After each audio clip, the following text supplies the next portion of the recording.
नाजरीन, हम आपको कुरुल्लुस उस्मान सीज़न 5 की मुकम्मल तफसील बताएंगे जो आप कुरुल्लुस उस्मान के आने वाले नए सीज़न में देखेंगे। नाजरीन, हम आपको ये तफसील किस्त के हिसाब से बताएंगे जिस तरह कुरुल्लुस उस्मान की सीज़न 5 की किस्तें आप देखेंगे। नाजरीन, आज हम आपको कुरुल्लुस उस्मान सीज़न 5 की किस्त नंबर 1 के बारे में बताएंगे। नाजरीन, किस्त के शुरू में बुरहान और बानो की शादी की तैयारियां हो रही होंगी और साथ ही उस्मान अपने कमांडरों और सरदारों का जिरगा मुनक्कद करता है। उस्मान जिरगे में कहता है कि हमें अपनी आज़ाद रियासत का ऐलान करने के बाद अपनी फतूहात को नहीं रोकना चाहिए और साथ ही अपनी आवाम को खुशहाल रखने के लिए मज़ीद तिजारत बढ़ाना होगी।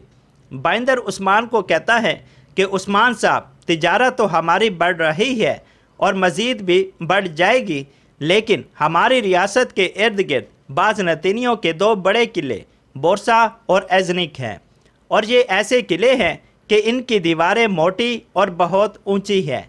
इनको फतह करना आसान नहीं है। उस्मान कहता है, नहीं, मैंने भी आप सबको यहाँ इसलिए जमा किया है। उस्मान गोरबोस को कहता है, गोरबोस, क्या तुमने अपना वजीफ़ा मुकम्मल कर लिया है? गोरबोस कहता है, जी मेरे सरदार। उस्मान कहता है, फिर ले आओ नक्शा। गोरबोस नक्शे को खोलकर ज़मीन पर रख देता है। उस्मान नक्शे की तरफ देखकर कहता है, पहले हम बोरसा की तरफ रुख करेंगे, लेकिन बोरसा किले को फतह करने से पहले हमें किले के इर्द गिर्द देहातों पर कब्ज़ा करना होगा।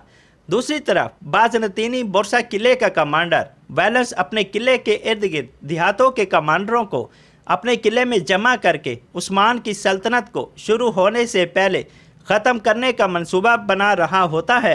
वैलेंस अपने कमांडरों को कहता है, उस्मान बोरसा किले को फतह करने का सोच रहा है और वो इसकी तैयारी भी कर रहा है। ये सुनते ही वैलेंस के पास आए कमांडर हंसने लग जाते हैं और कहते हैं, बोरसा किले के इर्द गिर्द 3 बड़े देहात कैस्टल, ओलुदाग और काइट हैं और इनमें मौजूद सिपाही बहुत ही ख़तरनाक जंगजू हैं और साथ ही बोरसा किला जिसकी दीवारें बहुत ऊंची और इतनी मोटी हैं कि इनको मंजनीकों से भी नहीं तोड़ सकते। भला उस्मान कैसे यहाँ कब्ज़ा करने का सोच सकता है? वैलेंस गुस्से से अपने कमांडरों की तरफ देखते हुए कहता है, आपसे पहले कमांडरों का भी यही ख्याल था कि एक चरवाहा भला हमारे किलों पर कब्ज़ा कैसे कर सकता है और उनका अंजाम आपके सामने है। मैं उस्मान को कोई मामूली नहीं समझता। अगर उस्मान ने फैसला कर लिया है कि इन इलाकों पर कब्ज़ा करने का, तो वो ज़रूर इस तरफ रुख करेगा। यानी शहर में मेहंदी की रस्म और गीत वगैरह भी गाए जा रहे होते हैं। फरिश्ते खातून बानो को कहती है कि मैंने पहले ही कहा था कि तुम मंगोल लड़की यहाँ शादी कर लो और देखो, आज तुम्हारी शादी एक तुर्क लड़के से हो रही है। आज के बाद तुम मंगोलों की तरफ से नहीं बल्कि तुर्क सल्तनत की तरफ से दुश्मनों का मुकाबला करोगी। ये सुनकर बानो हंसने और शर्माने लगती है। उस्मान जिरगे में अपने कमांडरों और सरदारों को कहता है, बोरसा किला इन 3 देहातों में घिरा हुआ है। अगर हम इन 3 देहातों पर कब्ज़ा कर लें तो फिर हमारी इजाज़त के बगैर कोई भी इस किले में ना तो दाखिल हो सकता है और ना ही बाहर जा सकता है। हत्ता कि उनकी तिजारत भी हमारे कंट्रोल में आ जाएगी। उस्मान कहता है, बुरहान की शादी के बाद हम सबसे पहले कैस्टल देहात पर कब्ज़ा करेंगे।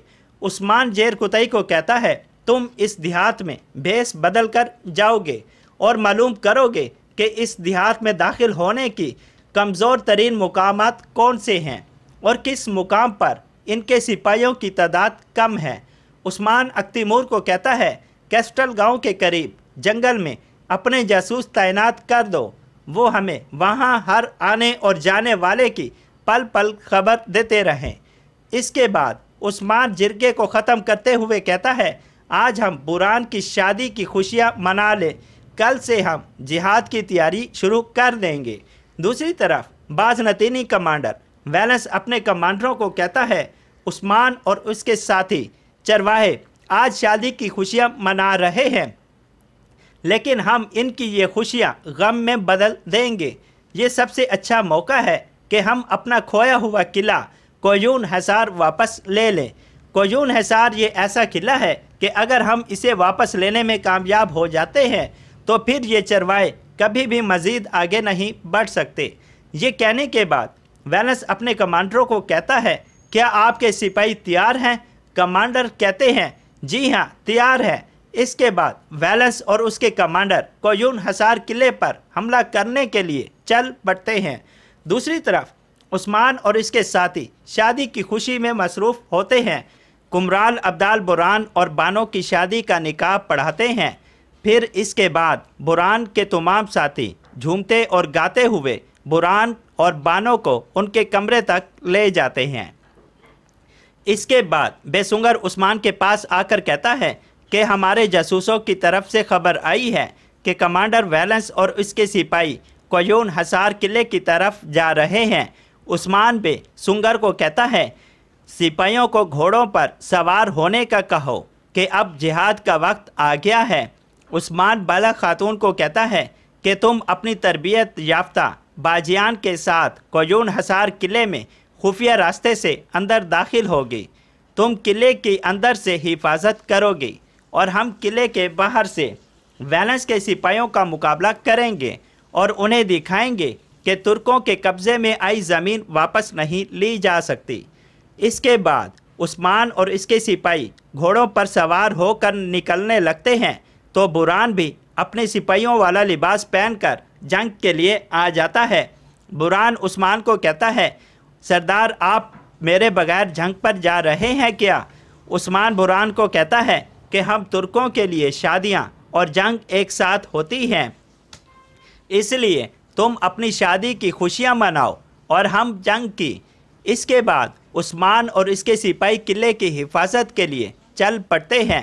دوسری طرف گورنر ویلنس اپنے سپاہیوں کو 2 حصوں میں تقسیم کر دیتا ہے۔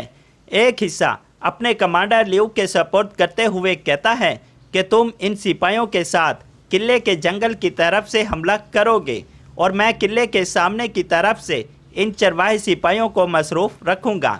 گورنر ویلنس لیو کو کہتا ہے کہ جس وقت میں قلعے کے سامنے سے تیروں سے حملہ کروں گا تو ان کے تمام سپاہیوں کی توجہ میری طرف ہو جائے گی۔ عین اسی وقت تم جنگل کی طرف سے تم اپنے سپاہیوں کو قلعے کی دیوار کے اوپر چڑھا دو گے۔ اس طرح تم بآسانی فصیلوں کے اوپر کھڑے سپاہیوں کو ختم کر دو گے اور قلعے کا دروازہ کھول دو گے۔ دوسری طرف عثمان اپنے ساتھیوں کے ساتھ تیزی سے گھوڑوں پر سوار ہو کر قیون حصار قلعے کی طرف آ رہے ہوتے ہیں۔ اپنے منصوبے کے مطابق گورنر ویلنس اپنے سپاہیوں کے ساتھ قلعے پر تیروں سے حملہ کر دیتا ہے۔ جواب میں کونور کے سپاہی بھی تیروں سے حملہ کر دیتے ہیں۔ عین اسی موقع پر کمانڈر لیو اپنے سپاہیوں کے ساتھ قلعے کی دیوار کے اوپر چڑھ جاتے ہیں اور فصیل پر کھڑے سپاہیوں کو مارنا شروع کر دیتے ہیں۔ یہ دیکھ کر گورنر ویلنس بہت خوش ہو جاتا ہے اور کہتا ہے، عثمان میں نے اپنا چھینا ہوا قلعہ واپس حاصل کر لیا ہے۔ پیچھے سے عثمان کی آواز آتی ہے، نہیں گورنر، ابھی اتنی کیا جلدی ہے؟ اتنی دور سے آئے ہو، پہلے ہمیں بھی اپنی خدمت کا موقع دو۔ یہ دیکھ کر گورنر ویلنس کا چہرہ کا رنگ زرد پڑ جاتا ہے اور کہتا ہے، عثمان اچھا کیا تم بھی آ گئے ہو۔ وہ دیکھو قلعے کی دیواروں کے اوپر میرے سپاہیوں نے قبضہ کر لیا ہے اور میں جانتا تھا کہ تم اس قلعے کو بچانے ضرور آؤ گے، اس لیے میرے پاس اس کا بھی منصوبہ تھا۔ اچانک سے جنگل سے نکلتے بازنطینی سپاہی عثمان کو چاروں طرف سے گھیر لیتے ہیں اور آہستہ آہستہ گھیرا بھی تنگ کر دیتے ہیں۔ گورنر ویلنس عثمان کو کہتا ہے کہ اب تمہیں میرے ہاتھوں سے کوئی بھی نہیں بچا سکے گا۔ عثمان، پہلے میں یہ اپنا قلعہ فتح کروں گا، پھر تمہیں اس قلعے کے دروازے پر لٹکا دوں گا۔ بائندر عثمان کو کہتا ہے، عثمان صاحب اب ہم بری طرح اس جال میں پھنس چکے ہیں، کہا سنا معاف کیجیے گا۔ عثمان کہتا ہے، نہیں صبر بائندر صبر۔ اتنی دیر میں بازنطینیوں پر پیچھے سے تیر آنا شروع ہو جاتے ہیں۔ گورنر ویلنس پریشان ہو جاتا ہے کہ آخر یہ تیر کہاں سے آ رہے ہیں اور عثمان کے چہرے پر مسکراہٹ ہوتی ہے۔ اتنی دیر میں آواز آتی ہے، ہم آ گئے عثمان صاحب، ہم آ گئے۔ عثمان کہتا ہے، सामसा चाउश। सामसा चाउश अपने सिपाहियों के साथ बाज़नतीनी सिपाहियों पर एक कहर की तरह टूट पड़ते हैं। ऐन उसी वक्त किले के अंदर से बाला खातून अपने बाजियान के साथ तीरों से बाज़नतीनी सिपाहियों पर हमला कर देती है। किले के अंदर और बाहर एक ज़बरदस्त लड़ाई शुरू हो जाती है। जब बाज़नतीनी गवर्नर वैलेंस और कमांडर ल्यू ये देखते हैं कि अब हमारा जितना मुमकिन नहीं है, तो वो भागना शुरू कर देते हैं। ओरहान अपने सिपाहियों के साथ गवर्नर वैलेंस का पीछा करने लगता है, तो उस्मान ओरहान को रोक देता है और कहता है, अभी इन्हें जाने दो, इनकी बारी भी आएगी, ज़रूर आएगी। सामसा चाउश उस्मान के गले लगता है और कहता है, आपने मुझे ख़त के ज़रिए बुलाया था और मैं आ गया। उस्मान कहता है, अच्छा किया चाउश। उस्मान सामसा चाउश को किले के अंदर ले जाता है। उस्मान सामसा चाउश को कहता है कि कल हम बोरसा के करीब कैस्टल गांव पर कब्जा करके बाज़नतीनियों को आज के हमले का जवाब देंगे। हमारी तैयारियां मुकम्मल हो चुकी हैं और हमने सिपाही भी रवाना कर दी हैं, जो जंगल में छुपकर कैस्टल देहात पर नज़र रखेंगे। दूसरी तरफ गवर्नर वैलेंस चीखते हुए अपने कमांडरों को कहता है कि अब ये उस्मान बिल्कुल नहीं रुकने वाला। वो ज़रूर बहुत जल्द सबसे पहले कैस्टल गांव पर कब्जा करने की कोशिश करेगा। दूसरे कमांडर कहते हैं, हमें नहीं लगता है कि वो इतनी जल्दी हमला करने का सोच रहा होगा। अभी तो वो अपनी जीत की खुशियां मना रहा होगा। इतनी देर में वैलेंस के पास एक सिपाही आकर कहता है, गवर्नर, जंगल में हमारे जासूस ने खबर भेजी है कि उस्मान के सिपाही कैस्टल गांव की जासूसी कर रहे हैं। गवर्नर वैलेंस कहता है, आओ उस्मान आओ, इस बार मेरे पास तुम्हारे लिए एक ऐसा मंसूबा है कि तुम्हें कोई भी मुझसे नहीं बचा सकेगा। अगले दिन उस्मान सामसा चाउश और अपने साथियों के साथ कैस्टल देहात पर हमले के लिए चल पड़ते हैं। दूसरी तरफ गवर्नर वैलेंस ने भी कैस्टल देहात के दिफा के लिए बहुत ही ज़बरदस्त मंसूबा बनाया होता है। गवर्नर वैलेंस ने कैस्टल देहात से पहले अपने सिपाहियों की मदद से जंगल में खंदकें खोदकर उनमें बारूद भर देता है। फिर उन खंदकों के थोड़ा और पीछे बड़े बड़े गड्ढे खोदकर उन पर भूसा रख देता है, ताकि बारूद से बचने वाले सिपाही जब अफरा तफरी में इर्द गिर्द भागेंगे तो वो इन गड्ढों में गिरकर फंस जाएंगे। इस तरह वो बआसानी उस्मान और उसके सिपाहियों को ख़त्म कर लेंगे और साथ ही कैस्टल देहात के बाहर वाले हिस्से पर बहुत सी लकड़ियां और भूसे से बॉर्डर बना देता है। और इसके बाद कहता है, आओ उस्मान आओ, मैं देखता हूँ तुम किस तरह कैस्टल देहात पर कब्जा कर सकते हो। उस्मान अपने कमांडरों और सिपाहियों के साथ कैस्टल देहात की तरफ आते हुए जंगल के एक मुकाम पर रुक जाता है और रुककर कुछ सोचने लग जाता है। बाला उस्मान से पूछती है, उस्मान साहब आप रुक क्यों गए हैं? उस्मान अपने साथियों को मुखातिब करके कहता है, अब मैं आपको अपने हमले का मंसूबा बताता हूँ। उस्मान अपने साथियों से पूछता है कि जंगल का सामने वाला रास्ता तो कैस्टल देहात की तरफ जाता है और ये दूसरा रास्ता किस तरफ जाता है? कमांडर बोरान कहता है, ओलुदाग देहात की तरफ। उस्मान कहता है, मैंने सारा मंसूबा ओलुदाग देहात पर कब्जा करने का बनाया हुआ था, इसलिए हम आज ओलुदाग देहात पर कब्जा करेंगे। सामसा चाउश उस्मान से पूछता है, उस्मान साहब आपने तो कैस्टल देहात पर कब्जा करने का बताया था, तो इसकी क्या वजह थी? उस्मान कहता है, क्योंकि वो इसलिए कि इस बात का इल्म गवर्नर वैलेंस को हो जाए कि हम कैस्टल देहात पर कब्जा करने वाले हैं, तो वो अपनी पूरी ताकत के साथ कैस्टल देहात की तरफ आ जाए और हम बआसानी ओलुदाग देहात पर कब्जा कर लें। इसके बाद उस्मान ओरहान और बाला को कहता है कि तुम दोनों अपने सिपाहियों और बाजियान के साथ कैस्टल देहात की तरफ जाओगे और बाकी हम सब ओलुदाग की तरफ। उस्मान बाला और ओरहान को खबरदार करते हुए कहता है कि आप कैस्टल देहात के करीब मत जाना, गवर्नर वैलेंस ने ज़रूर जाल बिछाया होगा। आपको इस तरफ भेजने का मकसद सिर्फ ये है कि बाज़नतीनी समझें कि ہم کیسٹل دیہات پر حملہ کرنے کے لیے آ گئے ہیں۔ گورنر ویلنس اور اس کے سپاہی کیسٹل دیہات میں عثمان کا انتظار کر رہے ہوتے ہیں۔ گورنر ویلنس کے پاس سپاہی آ کر بتاتا ہے کہ عثمان کے سپاہی حملے کے لیے آ گئے ہیں، لیکن ان میں عثمان نہیں ہے۔ یہ سن کر گورنر ویلنس پریشان ہو جاتا ہے اور کہتا ہے عثمان کیوں نہیں آیا؟ اگر عثمان نہیں آیا تو اس کا مطلب ہے کہ ضرور عثمان کے پاس کوئی اور منصوبہ ہوگا۔ عثمان اور اس کے سپاہی اولوداغ دیہات پر حملہ کر دیتے ہیں۔ اس دیہات میں بعض نتینی سپاہی کم ہونے کی وجہ سے عثمان بآسانی اولوداغ پر قبضہ کر لیتا ہے۔ عثمان کہتا ہے اب بورسا قلعے کا سامنے والا دیہات اب ہمارے قبضے میں آ گیا ہے۔ عثمان اولوداغ کی حفاظت کے لیے یہ دیہات سامسا چاؤش کی حکمرانی میں دے دیتا ہے اور کہتا ہے اب ہم اسی دیہات سے باقی دیہاتوں پر قبضہ کریں گے۔ دوسری طرف گورنر ویلنس چیخ چیخ کر کہہ رہا ہوتا ہے عثمان آؤ، جلدی آؤ، آج تمہیں مجھ سے کوئی نہیں بچا سکتا۔ اتنی دیر میں گورنر ویلنس کے پاس ایک سپاہی آ کر بتاتا ہے کہ عثمان نے اولوداغ دیہات پر قبضہ کر لیا ہے۔ یہ سنتے ہی گورنر ویلنس غصے سے پاگل ہونے لگتا ہے اور کہتا ہے عثمان تم ایک بار پھر میرے جال سے بچ گئے۔